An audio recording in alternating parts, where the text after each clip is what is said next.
Folks, welcome to Cameradays bite-sized video tutorials. Today I'm going to show you how in Lightroom 5 you can quickly and easily correct for any perspective distortion you've created by tilting your wide-angle lens. We all know it happens. You can see here a very iconic picture of the Chrysler building in New York, but we've got a very nasty set of distortion here where I've really had to tip my camera up with a wide-angle lens to be able to get it all in.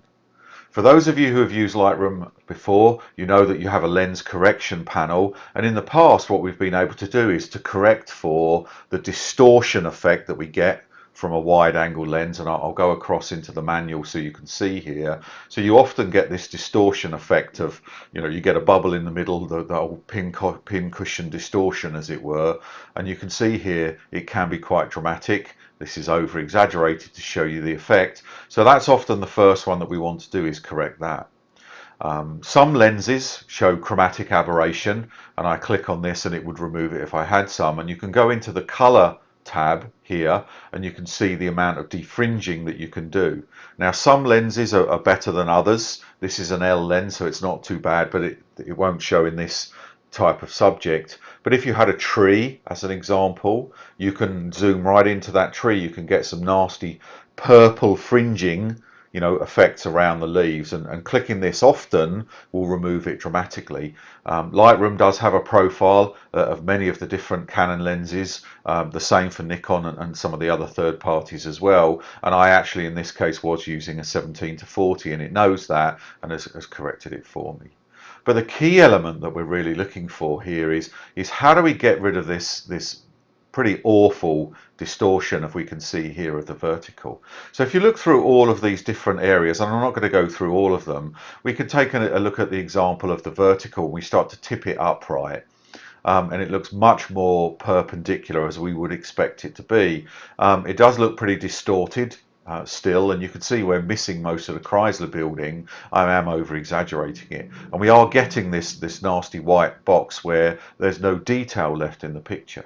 So one of the tips is leave space around when you're having to tilt your camera up, and you'll be able to correct it more effectively. We can go and take that out with constrained crop, and it will bring it to the minimum possible crop.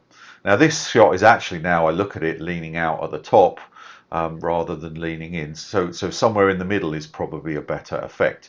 And you can see here as I adjust it, you do get the guidelines to help you. I can look at it from a horizontal perspective as well, and if I've twisted or tilted from a horizontal perspective, I can bring it back. I could double click on the word and it goes back to 0 for that slider, and I can also do things like I can rotate and change the perspective a little, so it will change that up a little. And actually, that's pretty good. As is there, it's much better. I've got pretty much all of the Chrysler building in, and it would work, and I've had a play with it, and it's okay. But what I can do, if I go back to basic, I can actually do this with click buttons here. So I can actually say enable level correction only. So if I'm not very good at getting my horizons straight, even for a landscape, that would certainly help me out. I could do verticals, and I could say just correct the verticals, or I could say do full vertical and level. And you know what?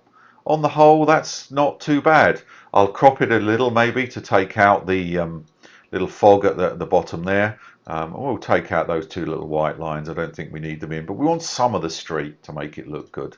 So there you can see, that's a much better picture. And just in case you don't remember what the first one was like, I'll go back to the cycle before and after, and when we look at it, the before, you can see the amount of distortion that's gone on, and after, how much more pleasing that shot is. Now I could go a little bit further and maybe tidy this straight line up even further, but I'm likely to miss the top of the Chrysler building, so I don't want to do it.